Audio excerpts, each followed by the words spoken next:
Computer का वो part जो कि डेटा को स्टोर करता है उसे हम मेमोरी कहते हैं।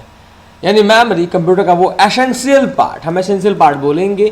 और ये एक तरह का हार्डवेयर होता है जिसमें कंप्यूटर अपना सारा डेटा स्टोर करता है। यानी कंप्यूटर में अगर आप डेटा स्टोर करना चाहते हैं तो आपको मेमोरी की ज़रूरत पड़ेगी। मेमोरी को दो कैटेगरी में बांटा गया है। यानी कि मेमोरी दो होती है कंप्यूटर में, एक होती है प्राइमरी मेमोरी, एक होती है सेकेंडरी मेमोरी। प्राइमरी मेमोरी वो होती है जो डेटा को तब तक स्टोर करके रखती है जब तक कंप्यूटर को जरूरत होता है। यानी कंप्यूटर के यानी सीपीयू के यूज में जो मेमोरी आती है वो होती है प्राइमरी मेमोरी। दूसरी मेमोरी होती है सेकेंडरी मेमोरी, जिसमें डेटा हम फ्यूचर यूज के लिए रखते हैं, जैसे सीडी, डीवीडी, पेन ड्राइव वगैरह, जिसमें डेटा आपने सेव करके रख दिया और वो हमेशा के लिए स्टोर होकर पड़ा हुआ है। तो एक मेमोरी होती है प्राइमरी मेमोरी जो सीपीयू के इस्तेमाल में आती है। अब प्राइमरी मेमोरी दो तरीके की होती है। पहला होता है आपका वोलेटाइल मेमोरी, दूसरा होता है non volatile memory. Volatile memory मतलब कि जो डेटा को परमानेंट वे में स्टोर न करे, यानी जिस पे डेटा आए और जाए। यानी एक बार आपने कोई एप्लीकेशन खोला बंद कर दिया, दूसरा एप्लीकेशन खोला बंद कर दिया, कोई फाइल खोली बंद कर दिया, गाना सुना गाना चेंज कर दिया। दूसरा मेमोरी है नॉन वोलेटाइल, जिसमें डेटा कभी चेंज नहीं होता है। एक बार आपने लिख दिया, फिक्स हो गया, अब वो कंप्यूटर चलता रहेगा, डेटा उसका चेंज नहीं होगा। तो वोलेटाइल मतलब कि जिसका डेटा चेंज हो जाए, दूसरा नॉन वोलेटाइल यानी जिसका डेटा चेंज न हो। तो हमें आज प्राइमरी मेमोरी के बारे में देखना है कि प्राइमरी मेमोरी क्या होता है और क्या क्या उसके टाइप्स हैं। फिलहाल सेकेंडरी मेमोरी को उसके बाद हम पढ़ेंगे। तो आते हैं two types of primary memory, यहाँ पे लिखा हुआ है। प्राइमरी मेमोरी के दो टाइप होते हैं, पहला होता है वोलेटाइल मेमोरी, दूसरा होता है नॉन वोलेटाइल मेमोरी। और वोलेटाइल में होता है आपका रैम और कैशे। रैम और कैशे ये आपके प्राइमरी मेमोरी में वोलेटाइल मेमोरी होते हैं। दूसरा होता है रोम, पीरोम, ईपीरोम, डबल ईपीरोम, ये होते हैं नॉन वोलेटाइल, जिनको हम बाद में देखेंगे। पहला है वोलेटाइल, जिसे हम रैम को देखते हैं। रैम मतलब होता है रैंडम एक्सेस मेमोरी। रैम एक प्लास्टिक का चिप होता है जो कि मदरबोर्ड के ऊपर लगा होता है। ये 6 इंच का एक स्केल जैसा मेमोरी होता है जिसमें सर्किट्स होते हैं और वो सर्किट्स डेटा को स्टोर करते हैं। अब रैम किस काम में आता है? तो रैम जो सीपीयू हमारे काम को करंट टाइम पे करता है, यानी सीपीयू पे आप कोई सॉन्ग चला रखे हो, कंप्यूटर पे आप इंटरनेट डाउनलोड कर रहे हो, आप इंटरनेट चला रहे हो, तो उस टाइम पे वो सारा डेटा रैम पे खुलता है। यानी कि सीपीयू अपने सारे काम रैम पे करता है। अगर आप 2 GB का गेम खेल रहे हो तो आपके पास 2 GB इंटरनल मेमोरी यानी रैम होना चाहिए, और रैम को ही इंटरनल मेमोरी कहते हैं। अब रैम का डेटा जो है वो परमानेंटली स्टोर नहीं होता। इसका डेटा जो है वो टेम्पोररी वे में स्टोर होता है। ये शॉर्ट टर्म मेमोरी होती है, यानी कि लाइट गई, डेटा गया, आप फाइल को बंद कर दिए, डेटा खाली हो जाएगा, जैसे फाइल ओपन करोगे डेटा खुल जाएगा। तो रैम जो है वो टेम्पोररी टाइप की मेमोरी होती है जहाँ पे डेटा आता और जाता रहता है।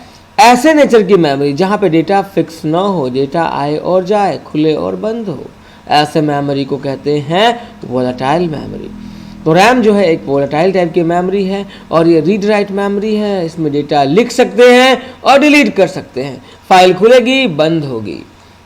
लेकिन ये आपके नॉन वोलेटाइल यानी रोम में नहीं है। रोम में अगर आपने एक बार लिख दिया वो दोबारा उससे रीच नहीं होगा। तो रैम एक वोलेटाइल नेचर की मेमोरी है जहाँ पे डेटा परमानेंटली स्टोर नहीं होता है। अब रैम के 2 टाइप होते हैं। रैम 2 टाइप का आता है। पहला होता है आपका स्टैटिक रैम, दूसरा होता है आपका डायनेमिक रैम। स्टैटिक रैम वो होता है जो साइज में छोटा होता है, आपके भी कंप्यूटर में लगा हुआ है, बड़े बड़े स्टेशनों पे ये नहीं लगता और ये कम मात्रा में डेटा स्टोर करता है, इसलिए फास्ट चलता है। अगर हमको ज़्यादा मात्रा में डेटा स्टोर करना है, यानी कि मुझे रैम चाहिए 150 GB का, 200 GB का, उस केस में मैं जिस रैम का इस्तेमाल करूँगा वो होगा डायनामिक रैम, डी रैम। तो रैम 2 तरीके के होते हैं। स्टैटिक रैम छोटे मोटे स्टेशंस पे काम करने के लिए, आपके पर्सनल कंप्यूटर में लगाने के लिए स्टैटिक रैम का इस्तेमाल करते हैं।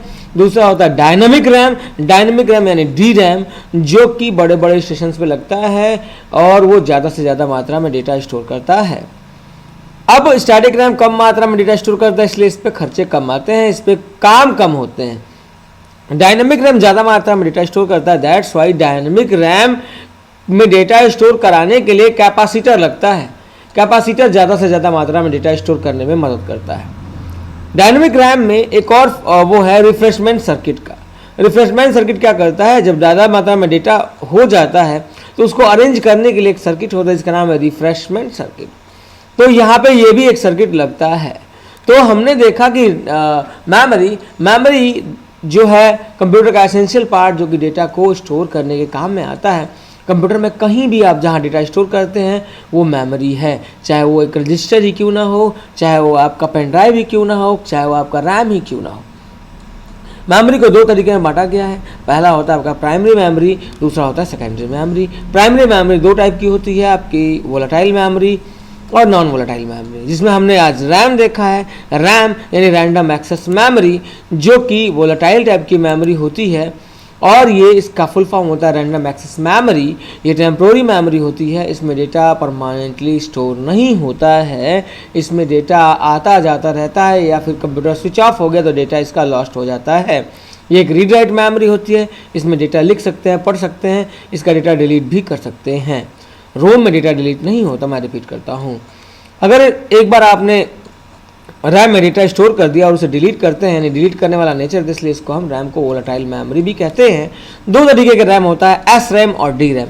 एस रैम मतलब स्टैटिक रैम, यानी कि एक छोटे साइज का रैम जो कि 7-8 GB का है, 16 GB का है, जो कि डेटा को कम मात्रा में स्टोर कर रहा है। बड़े बड़े डेटा को स्टोर करने के लिए, बड़े मात्रा में डेटा स्टोर करने के लिए, सर्वर पे डेटा स्टोर करने के लिए इस्तेमाल करते हैं हम डायनेमिक रैम का, डी रैम का।